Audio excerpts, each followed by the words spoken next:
That was awesome, actually. If we keep it up, it's going to rain, guys. It's gonna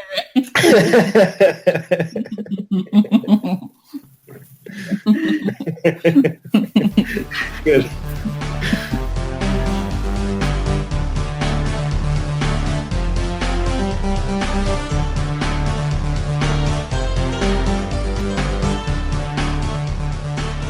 Hello and welcome to Quackcast number 323.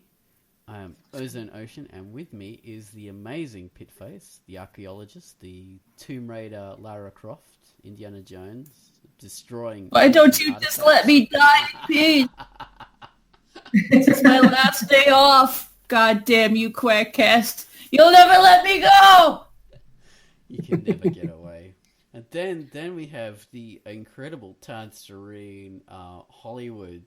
She's off to Hollywood, basically. That's where she's going to go. No. Extraordinary, doctor of psychology. That's what she's going to be, as well as the newest writer of all the best films. That's Tangerine. Of course. Okay. Let's tone it down a little bit. No pressure or benefit whatsoever. You like wizards and giant robots? She writes all those movies. Yes. I'm listening. So Tangerine is our connection to Hollywood, and then we have the amazing Mr. Baines, who also has a connection to Hollywood because he and his brother write films together. Don't you, Baines? I guess you could say that, sure. Yeah. As far as anyone knows, absolutely. Tons of them. Breaking in the money. Making money. And then you have me, and I do nothing. He draws naked ladies in bathtubs. Yeah, all the time. He might have drawn you one day. I'm drawing you guys right now. Menage a three. Or your granny, or your mama, or your dad, or You're turning me on little now. brother. Stop it. Oh, careful.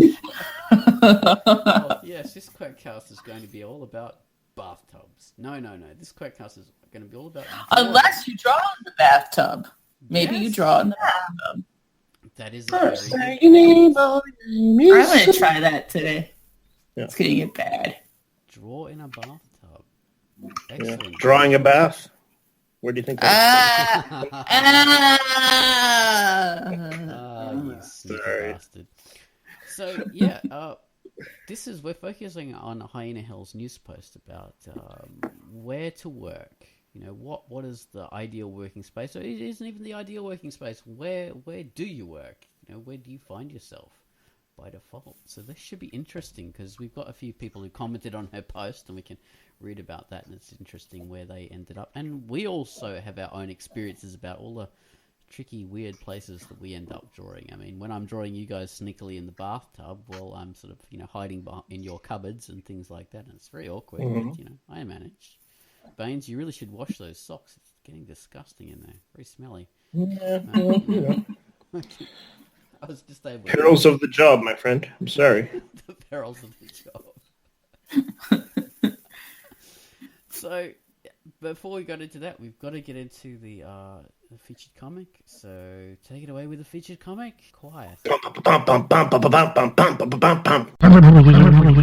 this is Quackcast Oxy, and the feature I've selected for this week is Silly Sweetie by Silly Kid, and it is rated E for everyone.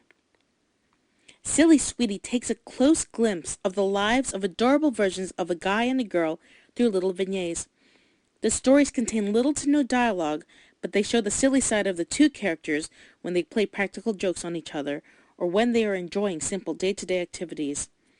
This is a comic that explores the silly side of life and enjoying spending time with another person. Sometimes one of the characters visualizes an outcome for a situation, and then the scenario takes a surprising turn at the end. The art uses a very soft color palette without using dark outlines or bright colors. The art is very calming and enjoyable.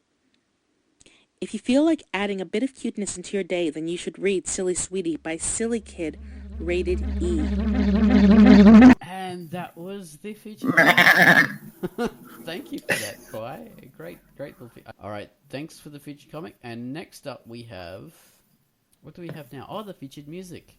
So, Gum Wallace is going to give us the featured music, but first I'm going to introduce it. So here I am introducing the featured music. Hello, I'm Ozone Ocean, and the featured music by Gum Wallace this week is the music for Slaughter at Camp, Not a Movie. It's dark, suspenseful, mounting dread. It's dark outside and something horrible is lurking. But it turns out to be a man with no trousers chasing a raccoon with a pair of pants on his head, who are then both brutally murdered. Yes, that's the kind of sound that we're going to hear right now from the theme that Gum Wallace has done to this particular comic that I featured just a few weeks ago. A very funny comic about a summer camp where there is death and murder and all sorts of things. You know, the typical Scream Queens, boobs and blood sort of thriller comedy. Anyway, take it away, Gum Wallace, with the theme to Slaughter at Camp, Not a Movie.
And that was the theme to Slaughter at Camp, Not a Movie. Read it. It's in the links, in the notes. It's a funny comic.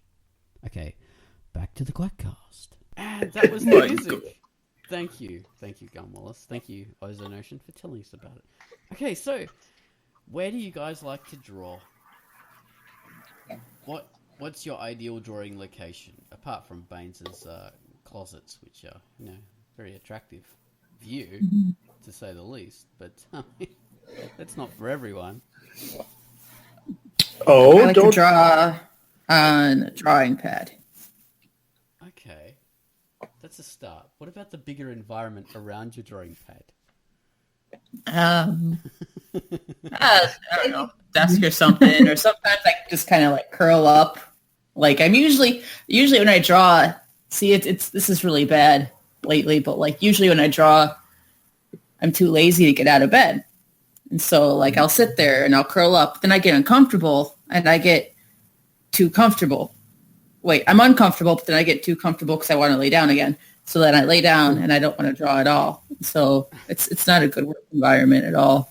It's not conducive to work. So sometimes I'll grab like a desk and haul it over or something. Or now that I've been staying at this other place, I'll draw like on the kitchen table and then like my roommates will come over. They're like, you're drawing. It'll be like in like a big butt up or something. That's one of the things that Hyena Hell mentions in her news post about the harassment, which we all get when we draw in public places. Someone will always say, are you drawing? And you think, well, yeah, I'm drawing. Do I really have to explain that? And then they go, what are you drawing? Can you draw me? Or, how long have you been? Do you have to do the same old spiel that you always have to do when someone asks you about that stuff? It's very annoying and repetitive. What do you say when that happens?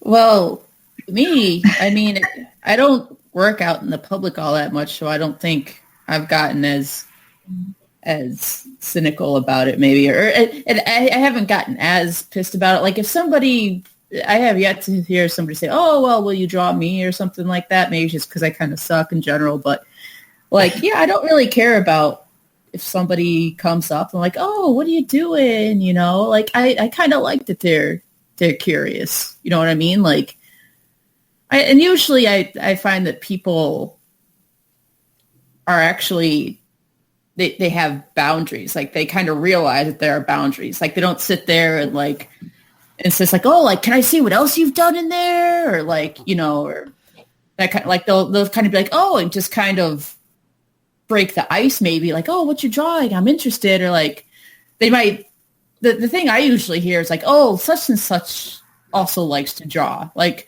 my background thought is kind of like, oh, like the asshole in me goes like, why do I give a shit about like, you know, your 3-year-old cousin who likes to draw? But the other part of me who tries not to be a dick, like, oh, they're interested in what I'm doing and they're trying to find a way to relate to begin conversation because they think it's interesting, but this is also something that like they probably also know is a bit personal. So it's hard to find that edgeway in to like, you know, the stream of conversation.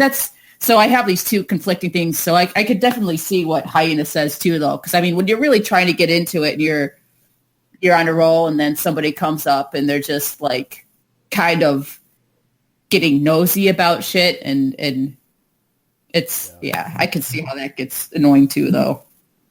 Oh, God, that was it came out of nowhere, man. I feel like 20 pounds lighter. Oh, jeez, that almost blew up my headphones.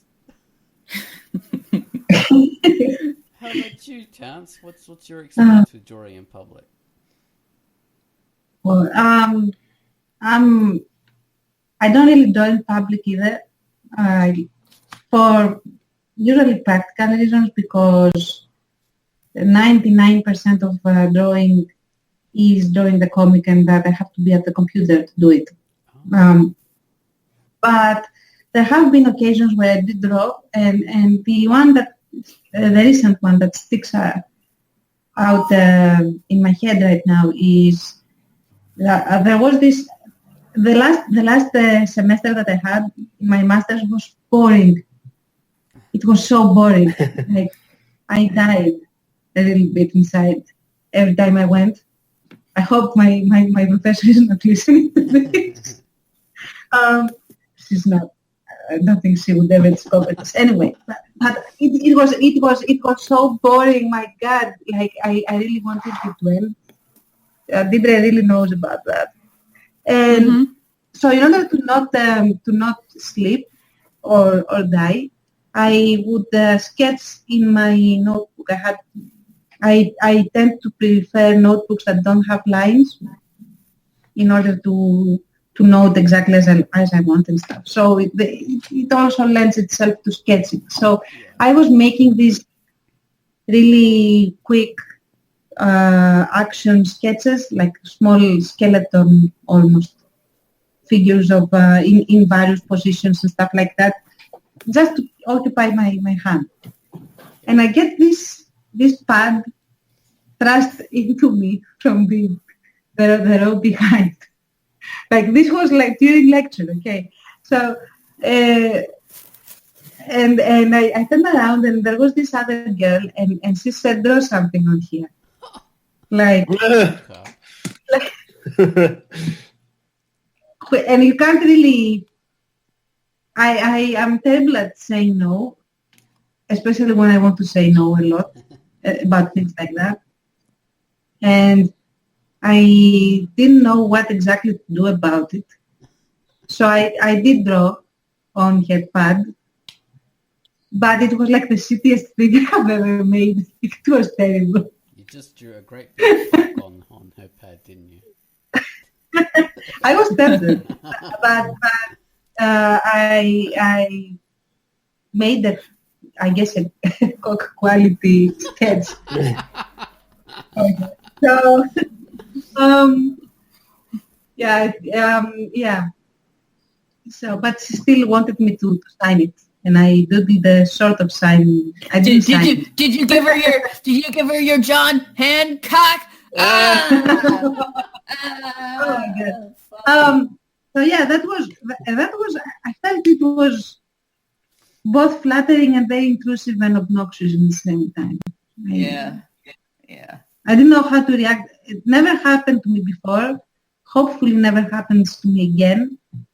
Well, if you do, you'll be ready with a great big penis. Yep. Yes. Yes, I'm going to draw an anatomically correct penis. Apparently that's what Hyena Hell does, so you're in good company there. Yeah. But that was the one time I have drawn in public, quote unquote, and this is what happened. Wow. That's what it leads to. Yeah. I used to do that when I was I still do it. I draw on the train using my tablet, and I used to do on sketchbooks in public. And yeah, you'd get the people looking over your shoulder, and they'd look over it until you'd notice them. They want you to notice, and they wouldn't say anything. They'd just be hanging over your shoulder, their heads all over the place. That actually reminds me. No, there was, because I don't, to be honest, like I said, I don't draw in public often. Part of the reason why I don't is because when I do, I tend not to actually draw at all. I get really distracted. But you just reminded me. I took a plane to Seattle a few weeks ago, like last month sometime, and we're flying over. And there was this little old Indian lady walking up and down the aisles, like Middle Eastern Indian kind, you know. And yeah. And she's kind of walking up and down the aisles, and every time she passes, she has this very stern look on her face, you know, like, and so I sit there and I start drawing, and I was drawing Blitzoff, like his sword and stuff like that. And I'm drawing, and I get this feeling there's someone over my shoulder. And so I peek back, and she's standing over my seat like this. She's watching me draw. And so I smile a few times, you know, and I keep drawing. And she stands there the whole time while I draw this, like people like try to get through the aisle past her and stuff like that. And she never says a word. I don't know if she even knew, you know, any English or anything, but she just stands there and watches. So I decided it's actually kind of neat. Like, I wonder what she's thinking, you know? So I kept on drawing, and I finished it, and I pulled the page out, and I gave it to her, and she smiled big, you know, and then she took it and walked off. And so through the rest of the flight, she would keep on walking up and down the aisles with that stern face. But whenever she would pass me, she would crack this big smile at me, you know, and I'd wave at her, and then she'd continue on with her stern look, you know. It was kind of sweet. Wow. So somewhere in the world, there's a random old Indian lady with a I'm drawing of very Blitzoff impressed. somewhere. I'm very impressed. I would have found her creepy, and I would probably declare her away, which would be not so good. It was amazing. Yeah, that is very. That is, yeah. feeling. That is cool that you did it that way, yeah. Now, Yeah, well, she didn't seem like she meant any harm, so. yeah. Now when we're being all crotchety and mean about it, we'll all feel ashamed. for once, if she was a little less adorable, I might have been like, "What the fuck's your problem?" Like, you know. But she was, Like, instantly scream for security because she's...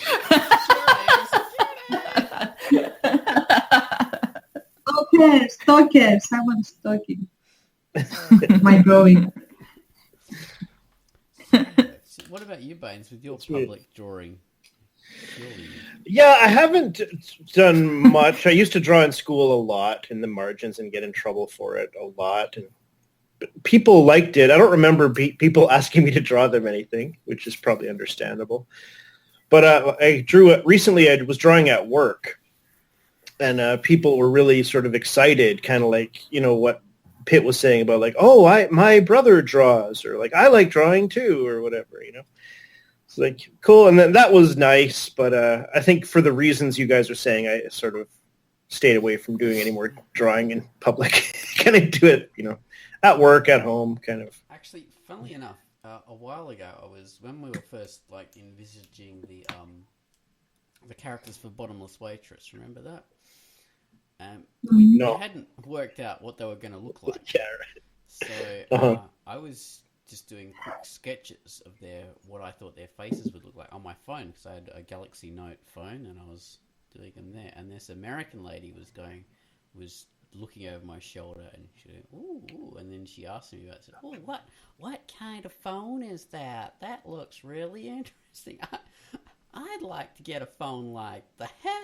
And she asked me about all the, the make and the model number and all that. And yeah, and she said, when I get home, I'm gonna invest in a phone like that so I can do my drawing. So that was rather good. Yeah, and she saw the the sketches for Nikki and okay. Yeah. Craig. You should have a pitch to Galaxy Note as being a very good advertisement. Yeah. Yeah. Before the whole Galaxy Note 7 kerfuffle hit. It was before that? Being dragged under by all that. Yeah. I missed the bullet there. Dodged the bullet. But yeah, so that's an interesting anecdote for that. Yeah, she... someone was witness to the beginnings of our fantastic comic. Right. 1 second, I've gotta pee. I'll be right back. Okay. See, this is why Pitface is going to be drawing. Right. Very interesting environment indeed. So maybe we should read out some of the posts now.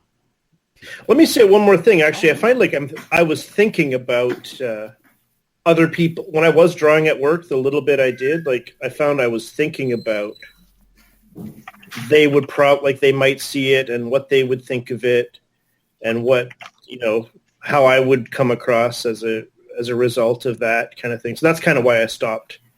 It was mentally kind of distracting. I was thinking about that. Yeah. You know what I mean? Yeah. Yeah, that can happen. It's hard to get in the right headspace, and depending on the environment you're in, that can be really, really difficult because you're thinking about other people and you're not focusing on what you're actually doing. Yeah, and yeah. I mean, if you're just doodling or whatever, who cares in a way, I guess. But yeah, it depends on what stage you are of your drawing too. Say if you're in a particular, if you're doing a drawing of a comic, there's going to be panels where someone who's looking at it might take it the wrong way because of what's being depicted. Well, that's true too. Yeah. Yes, you might be in some kind of tricky part of the story, and you don't want to have that shown publicly because it's out of context. So then there's that. Or you're at a certain part of the drawing. Maybe I've had this, you're at a sketchy part of the drawing. You think, geez, if anyone saw me drawing like this, they'll think I'm a terrible artist because this is at the rough stage. I don't want anybody seeing me drawing this. I wasn't seeing me drawing a finished kind of image, Right. I want to look cool. Yeah, definitely. I look like some kind of idiot. That reminds me, some kind of hack. That reminds me when I must have been somewhere around probably 15, 16 years old when I was just starting a little bit a little older maybe 17. I was starting to get into drawing and actually be serious about drawing and stuff. And I remember that I was making, and I was also very much a fantasy nut at the time. Yeah. So I remember that I was making this sketch that I was super proud of. It was the magnus opus, the crowning moment of awesome of my art at the time. Of this butterfly warrior man. Okay, so it was this very manly guy decked out in chainmail and stuff, and he had these giant wings of what's that butterfly? That monarch, I think. Butterfly, and everything was done with super much detail and shading and everything and blah blah blah. And then comes along this idiot that peers over my shoulder. Nobody asked him. I was sitting in my desk, and he says, "Why are you drawing butterfly wings on a guy. It's like, and it's not, it wasn't something super Because it's my goddamn fantasy world, bitch. But I felt so embarrassed and like I was doing something silly and not very, workable and stuff, although, up to then it had seemed so super cool. And, oh my God, I remember that feeling like I'm doing something stupid or something that he doesn't understand and he won't understand. And just said that it's a character from a movie that you have never seen and never will see. You've never heard of it and you never will hear of it. Too cool for you. Too cool.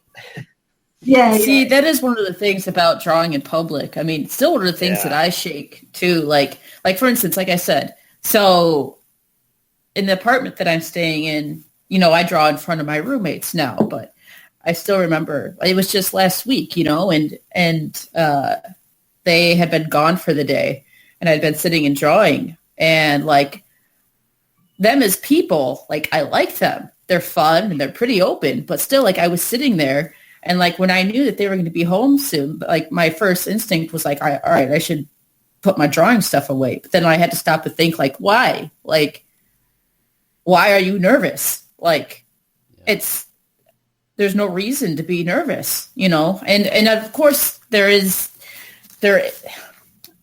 I'm not saying that there isn't a reason to be nervous, because what you draw is personal to you, even when you try not to let it be. And when you are drawing in public and people are exposed to essentially what are your thoughts that you're putting down on paper, you're putting your thoughts down for everyone to see.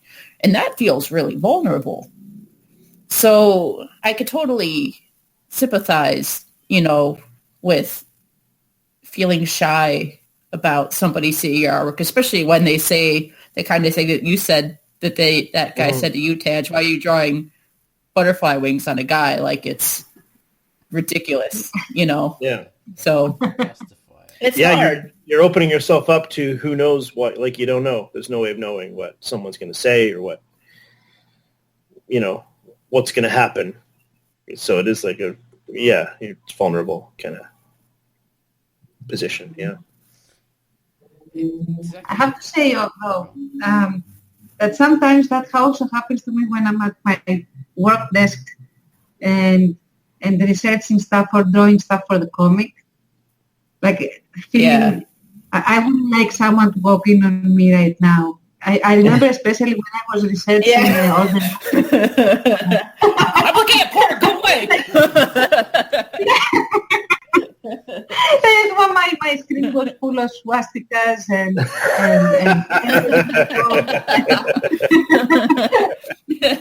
I know how you very self-conscious. I was like, oh my God, I don't want anyone to be able to glance at my screen or all my history right now. Right. Because I remember when we were getting ready to do Brave Resistance, which is also Nazi heavy, not as Nazi heavy yet as Without Moonlight, but practice the strong form and stuff. And and one day, and I had these sketchbooks, and some of them had random Nazi guys in it. And I sat there and I thought, like, all right, say I walked outside and I got smashed by a meteor or a car or something, and these sketchbooks were left, and undoubtedly somebody is going to go through the sketchbooks. Are they going to think like I'm a closet like Nazi? And I'm not going to be allowed to defend myself either, because it was before we even started publishing the comic. So I'm like, this there's no connection to anything. It's just random Nazis all over the fucking place. What am I going to do? Out of context.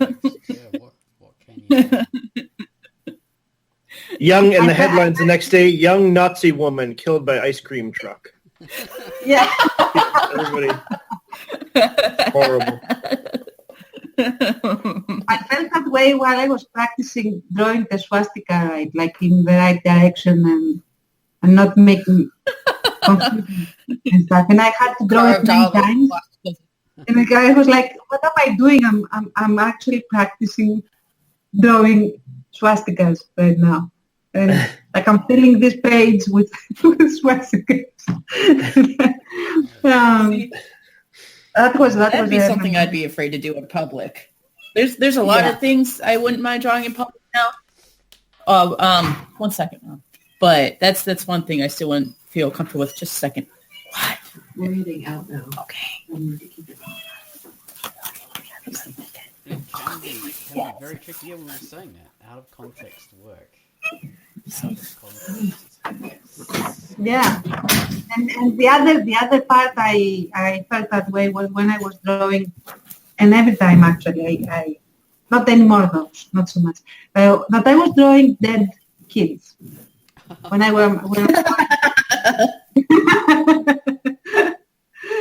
and piles of dead people in general. Like, okay. Wow. Oh God. Yeah, that can be very constraining. So if you did do a lot of drawing in public, then you'd have to modify the kind of drawing you're doing, so you couldn't do a lot of things, and you'd be stuck doing only safe things or things you felt comfortable with doing, which would really constrain what you could do. And you couldn't really focus on much of your comic. You'd have to do certain parts of it.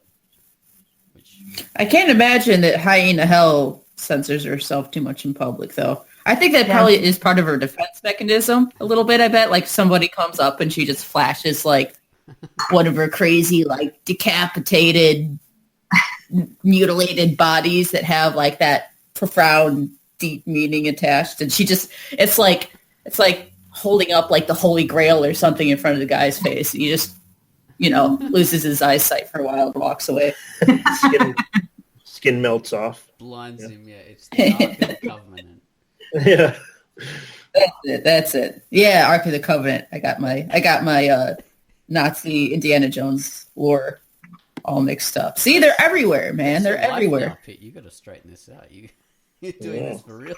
I know. I've got a problem. Well, Hyena Hell mentioned that she would draw in public because her home was so messy and she didn't have space. The ideal space for it. She didn't feel comfortable drawing at home, so she'd go to a cafe or something, and that would be a more comfortable space. And I've had that too, where I hadn't felt, you just hadn't felt right drawing anywhere at home, or it was just it's monotonous. Yeah, it can be monotonous. You're not inspired, so you go to a cafe, or I'd ride down to the riverbank or the beach, and I'd draw there, and that would feel like the perfect kind of place. You'd feel nicely inspired, and that would be the ideal workspace to draw. Have you ever felt that you needed a different environment in order to inspire you to draw? Oh, definitely. How about you? Not, I think so. not really that way. The other way, I have found myself in environments that made me want to go draw or sit down and draw. Yeah. Not the other way around so much. I'm not. I'm dull as a person. I don't feel like the need to go out there. That's not meaning you're dull at all. Yeah. What about you? One thing that I have felt the need was, now with my new secret sketchbook thing, I have felt the need to be away from my workplace. Yes, of course. I don't want to sit at my regular workplace and draw in my secret sketchbook so much. That's the one thing that is developing lately. Okay. You need a separate area in order to keep the sort of your drawing worlds separate, your inspiration or whatever. Yeah, it's a different thing. I draw different things there. Like the swastikas are more ornate, they are, drawn in 3D and stuff like that. What about you, Bones? Have you felt the need to change location? No, not really. Yeah, I don't really have that. To sort of clear my head and stuff like that, yeah. But to go and actually draw somewhere, I don't really feel that need. It might be something to try sometimes, but yeah, not exactly. I used to, like I say, but that was when I was mainly drawing in on pen and paper. Sometimes I'll go to a different place to write. I'll do that because I really need a different headspace for writing. But for drawing, now that I work on a tablet, I just find sitting in front of the TV is the best way. Just put on a bunch of anime or something and sit on the couch and draw. And on the train as well. Oh my god. Pip, that's a fantastic cat you have. Fantastic. It is. She is. Mau. Beautiful. So yeah, I'll draw on the train. I'll draw still. And now that I've got my tablet, I just turn off the screen when I think anyone's looking. So right, yeah, that gives me automatic privacy. That would be the thing for me too. Like again, like I said before, I'd be thinking about if someone sees it or will someone see it, and it's just I couldn't draw that way. I'd be just way too just thinking about other things and yeah. I remember when I used to take the train into the city, I used to color some of my pages on there, especially when I was starting with the Epic of Blitzoff. A lot of those were colored on the train. And now that I think about it, I don't recall anyone once on the train ever coming up to me. Everybody's jaded. Nobody cares anymore. But now that I think about it, I don't recall anybody ever asking me about what I was drawing on the train. So everybody's a lot more private on your trains. Private trains. I'm your private train. Oh god, that sounds like an 80s porno. You don't look at this. Yeah. Oh, there's something in my caboose. Oh. Should we read out some posts? Perhaps. We have some. Would you like to read out Plymir Baines? Plymir. In your best flamboyant voice, I think. Okay. Hello, I am Playmire. Go on, do that. Go on.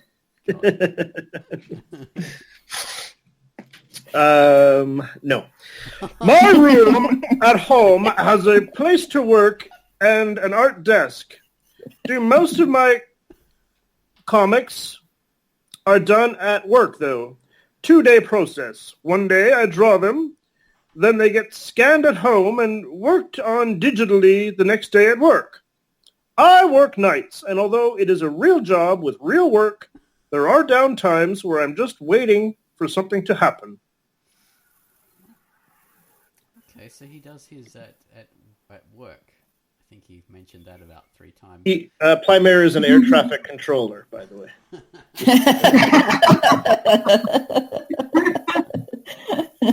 So Like next you time said, you're flying, waiting think for about something to happen first. He's waiting for something to happen. Yeah. It doesn't matter until the planes are actually heading for each other. Then he can. Yeah. He can lift his head up from the drawing for 5 minutes. I tried to draw at work. I used to be able to draw at work, but it's just too hard. To switch. Isn't that all you do at work? Yeah, well, that's the thing. Like, I'm doing work for work. So actually, I see. Switching over to doing like artwork, it's oh my god. Yeah. It'd be like working at like Subway all day, and then you don't want to come home and make yourself crab sandwiches, you know? Exactly. Exactly. Yeah, I just do not All right. feel like switching. Like mentally, it's so hard to do something creative when you're doing something commercial. Just Yeah. and you need a bit of when you're doing artwork, you need to be able to really set your mind in that gear and keep it in. You can't switch out in and do something that's very similar but is totally commercial and then switch back, because you need that. It's like a mental run up, and you need to be able to just sit in that track, and switching tracks is just so difficult. Mm. I don't know how to explain Yeah. it, but yeah, it's hard. No, it makes sense. So I think I've talked about my stuff quite a bit, so I won't read out my post. We have Kim Luster. No, I'm going to read it. Shut up. Yes. G'day, mate. When I was drawing in notebooks, I set up at cafes or just ride on my bike to the beach or some nice shady spot by the river and draw. Sitting on the train, I get great pictures done. Hold on. These days, I don't have a bike anymore, and I'm way too scatterbrained to work with that sort of focus anyway. I still draw when I'm out and about, but mainly just some comic page work on my tablet. When I'm on the train and not looking at Facebook, or when I'm waiting to meet someone at a bar.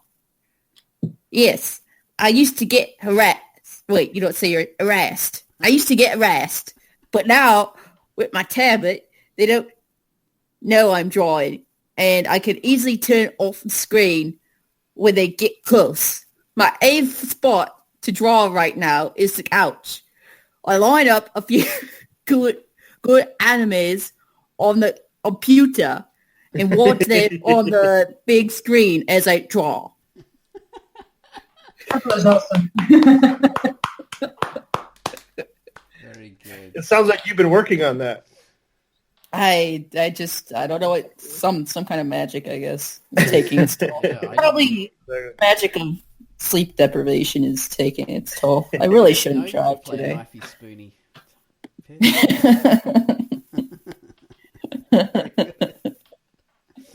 All right then. Oh well, Tance, you can read Kim Luster for us.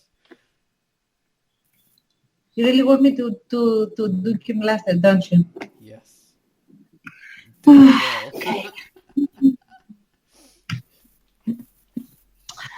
So Kim Luster says, these days I do everything at home in the same spot. I'm mostly traditional, but I had a large supply bag that could hold nearly everything I needed to at least do initial drawing and inking. I had watercolor after ink drawing, but it was cumbersome, and I got to where I just didn't feel like lugging it around. If I could cheaply rent a what? Oh, a permanent corner at a local cafe shop, that'd be something. Wow, why does Kim Luster always write with such a double entendre? Such a suggestive. Yeah. I don't know why she does that. Pervert. Yeah. Oh, that was fantastic. Corrupting our Reagan youth. I think we have the new Kim Luster. That was better than No.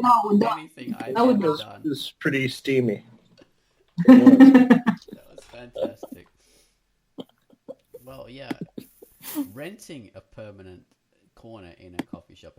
I used to actually have a studio years ago where I would draw. I forgot to mention that in my great long post, my g'day post that Pete read so eloquently. Yeah, years ago I had a couple of studios that I would draw in.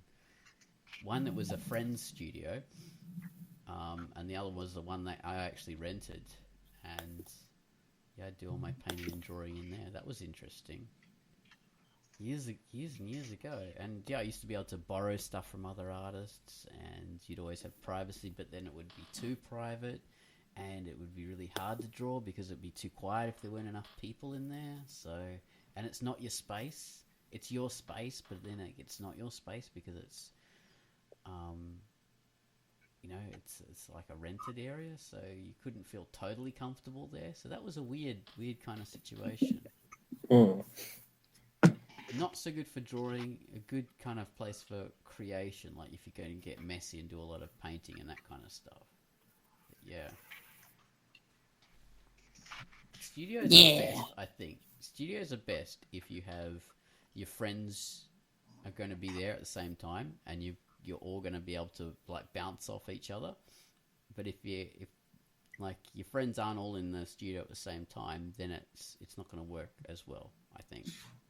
So that's why studios. So yeah, I have to agree. Not that I have an art studio, but I remember I used to at least have a designated like drawing table. And even just that, like, if I was staying here a bit longer, I would probably put some money in on just a little drawing test, something with a tiltable back, because it's just the toll it takes on your body just sucks when you just don't have something as simple as a space that's easy to draw in. Because when you've got a flat top, like, it's not uncomfortable right away, but like, for me anyway, it gets to me. Like, you have to hunch over it and then like, making sure your ass doesn't fall asleep and stuff. Whereas when I had the drawing table, it was so much more comfortable. And that just, I mean, with anything, when something's more comfortable, you're more likely to keep doing it. So I think even just something as simple as that can make a big difference. It can. You have to be comfortable. You have to have a good kind of feel in your drawing area. So when I'm drawing on a tablet, I can sit any old way. It's like using a sketchbook, a small sketchbook, in that whichever way it angles, it's very easy. But if you're doing a bigger drawing, then you need a proper desk or an easel or something like that. Very true. The one thing I would like in a desk, I have never had a drawing desk ever in my life. I don't really know how that would feel.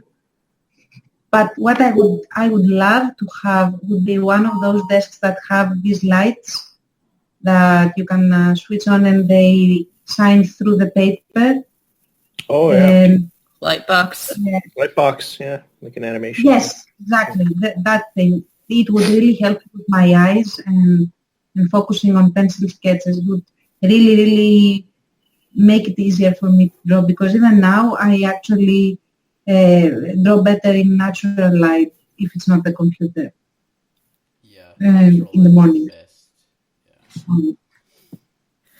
Yeah. See, so desk space, lighting, those are two things that make a big difference in your environment. I mean, a lot of things make a difference, but what else? Can we think of anything like any other kind of fundamental noise and distraction need? Yeah. Whether you need it or you don't need it. Sometimes some people need absolute silence, and other people need action and something happening. At least music. Yeah. Mm-hmm. Often we need. It's a good point. That can help us, shut out the world or provide inspiration. And sometimes we need like I don't know, audiobooks, movies.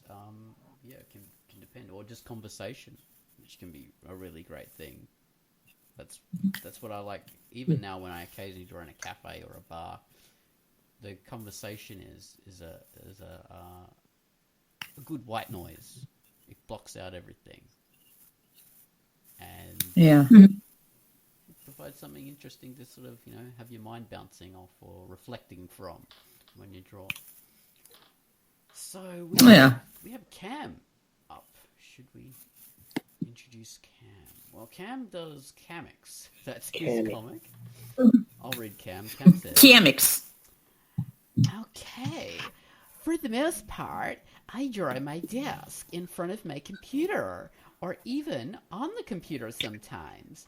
for a few years, it's been a Toshiba, and I would draw at local libraries for the most part. People ignored us, although being the better artist. Oh, actually, no, Toshiba is a person. Oh my god, I've done a little mistake. A boo-boo. I'll have to read that again. For a few years, Toshiba and I would draw at local libraries. For the most part, people ignored us, although being the better artist, Toshiba would usually get the art questions. Oh, poor Toshiba. So, Cam has a friend called Toshiba who he would draw with. So he originally thought he was using some kind of Toshiba I did. Toshiba sort of piece of hardware. Yeah. Well, like a drawing Toshiba tablet. computer. Toshiba. Right. Yeah. But no, it's like this this anime girl that he has with his waifu. Damn it, that Toshiba always taking all the glory in public areas. Yeah. Toshiba-chan. Well, Toshiba-chan! Did Toshiba-chan do well? Was Toshiba-chan good? Well,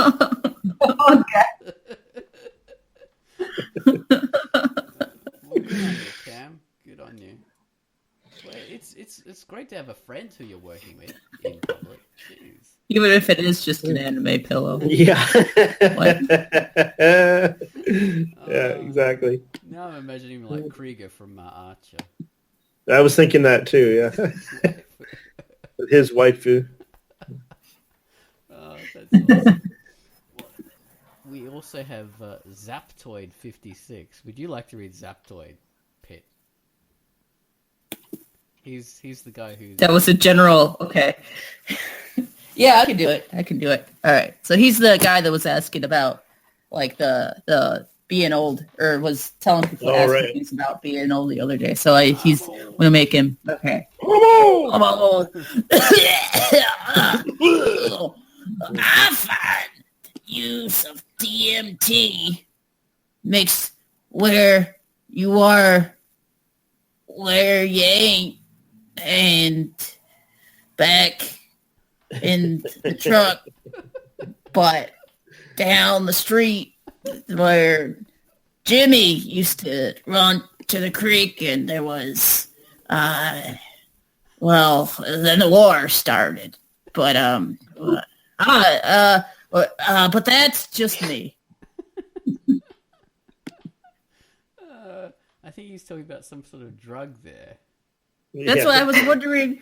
Okay, so I'm going to read this how he actually wrote it. So I find the use of DMT makes where you are where you ain't, and vice versa. But that's just me. So the figuring out what this DMT means will unlock the whole rest of the sentence, I think. Unless he does, maybe he does make. He probably does. Yeah, he probably does mean drugs. Not that kind of stuff. Like a little girl. Apparently, it's some kind of unpronounceable drug that I can't pronounce, so they call it DMT. It's a psychedelic drug produced. I don't know. Yeah, maybe that is what he meant. I can only imagine. I mean, he's an old. Yeah, you put it in the context of the sentence, and yeah, actually, it does make sense. I was making fun of him, but yeah, that's probably what he means. Everything makes. I was trying to work out what the meaning of the famous Dio song was about. Was it Holy Diver? Yeah. It makes no sense if you try and take it literally, but if you think about he's talking about someone on drugs, then the whole thing just makes sense. But any song makes sense if you think it's about drugs. Any song. So I don't know how real that is. Well, next up we have our this weirdo who has this like orange like Muppet as his avatar. Oh, that's weird. That's weird. What a loser.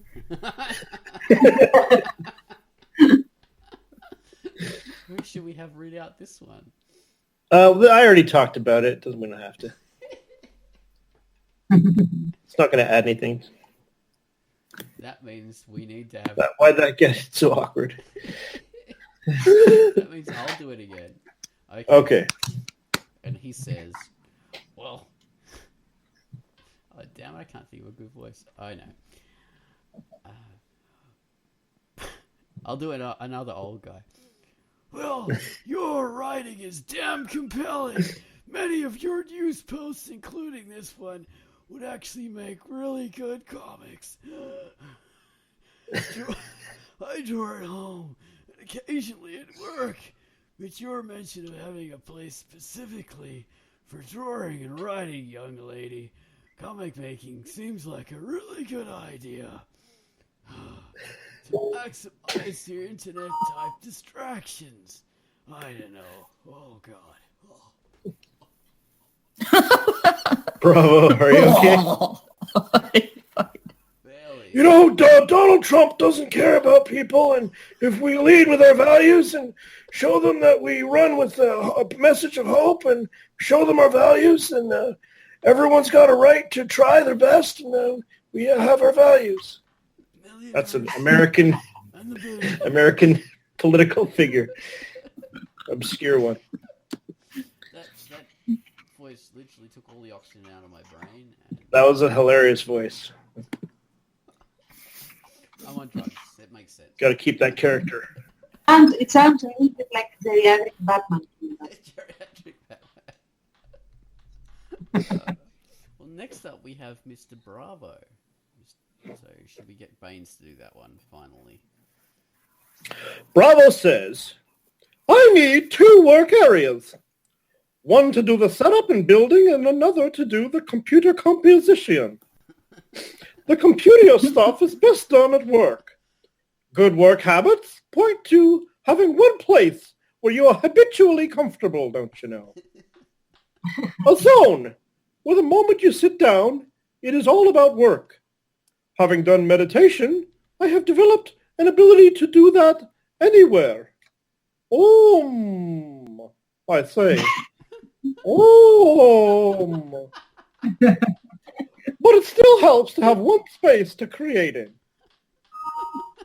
Makes me now imagine Bravo in the lotus position. Oh! That's right. When he's meditating, nobody else can. Oh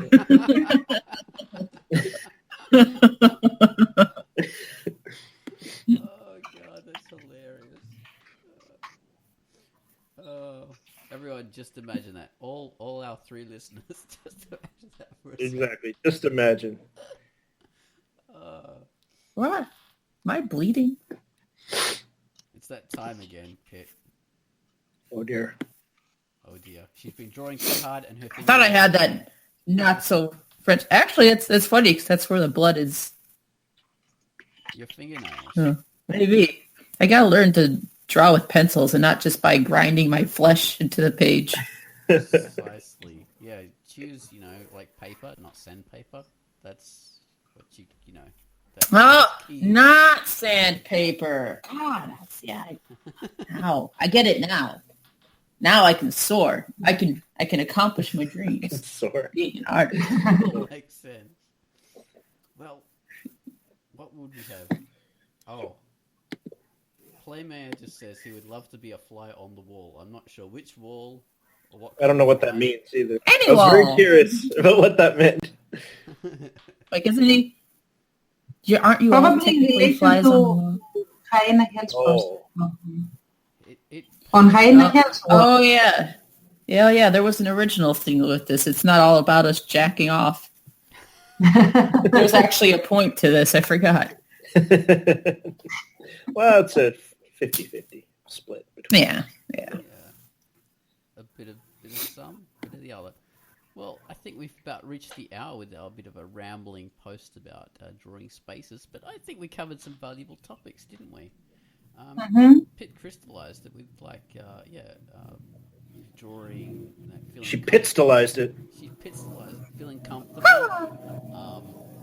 Thank you. Being able to have a good posture, good lighting. Lighting is important, whether it's natural lighting. I can't draw with fluoro lights fluorescent lights, they just kill my brain. It doesn't even matter if I'm drawing on a tablet or on anything. If I'm doing creative work, I can't be creative with fluorescent lighting. That's really bad. I actually, in my studio when I was doing years and years ago when I was at art school, I'd always turn all the lights off in the studio and force everyone to draw with natural lights, because that's just how I wanted to draw. And they would, The horror. they'd be stuck doing that as well, and I would be like, yeah, I'd be that bastard who would go and turn the lights off. Well, how about you guys with Terence, you mentioned you like natural light for drawing in the morning. Yeah, because my eyes are dead. That's why. Like, I would need something like bottle sized glasses in order to be able to draw as I would like. Yeah. Somehow, I mean, and in the morning probably because I'm also theoretically more rested, and of course natural light is the best. I can sketch as I would like on pencil. But I remember when I didn't have eyes that give me the finger every time. I liked drawing in fluorescent light as well. I didn't have a problem as long as it was white light.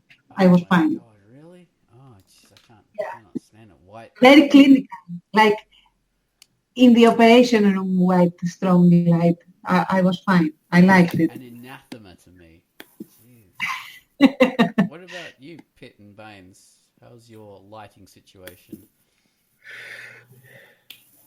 Just about anything, as long as I can still see, I can use it, I guess, which is like kind of like the answer for a lot of people, I guess. But I don't know. I drew outside the other day, and that was pretty neat. But as long as like the sun isn't too bright, or else it just makes the paper just like destroy your retinas. But nuclear explosion. I liked. Yeah, right. Otherwise, I'll usually just draw in my room, turn on a few lights if I have to. And I'm not too particular about light. Like I said, as long as it's strong enough or it's not bleaching my eyes out, we're good. Sunglasses. Yeah, I'm the same way. If it's bright enough in the room, then I'll go with natural light, lights out. The few times I've tried actually lights out, game over. Tried drawing outside a couple times, and it's pretty tough. The wind comes up and everything goes flying all over. Yeah. Well, that can be a bitch. So I just bring tape out with me now. I have this little easel, and then I have this piece of cardboard, and I'll like tape the paper to the cardboard, and if I need to, I'll tape the cardboard to the easel. But I don't draw outside that often. At least I would. No, me neither. I would if I were staying here, but yeah. Yeah, well, actually, when I was drawing on my sketchbooks all the time, I would have little bulldog clips or alligator clips, whatever you call them, and I would clip I'd clip like a hard surface underneath the pages, so I wasn't like every press of the pen was pressing like 5 pages deep. But I would clip every single corner of the page down, so the page couldn't flip up in the middle. Yeah, that would do it. Yeah, like every corner, or use blue tack, or something to stick it. Yeah, because that was a pain. I mean, I draw always on a clipboard, so half of it is clipped down already. But maybe I'll get some of those alligator clips. Yeah, it's a good Go idea. get some fresh air, man. It works. Sunglasses, drawing outside, yes, so you don't burn out your eyes. And I remember I would even, if the power went out, I'd even draw by candlelight, so you can do that. Wow, there you go. Huh. Yeah. Torchlight, no, but candlelight, yes. All right. OG, man. Yeah, OG. Exactly. Well, so this has been Quackcast number 323. Gee, we're getting closer to 333, almost there. Which is half of 666. Third of. Oh yeah, half. Not yeah. Almost there. Shut up. Not long to go now. So thank you guys for being on the Quackcast, and yeah, Pitt, this will be one of your few ones for the time being, I think. Oh. Mm-hmm. Awesome. Yeah, just going back to the job Yeah. site and telling us that dinosaurs evolved from birds and stuff like that. That's right. It's actually a chain gang. I was feeling a bit self-conscious about telling people. Will you get back to it? I will. Come on, failures to communicate. Swing low, sweet chariot. That'll be Pitsy. Swinging that hammer, singing. Well, thank you as well, Pitts. Tans, you're back on the writing gang. The film gang. I think she's gone. Tans is frozen. She got booted. I just see her very serious looking picture that looks like she's just in the middle of scoffing at someone like, oh, Yeah. glamour shot. Oh. She's been frozen. We've let her go. She's frozen. Let her go. Okay. Bye-bye, everyone. Bye. You All didn't right, thank guys. me, but that's okay. See ya.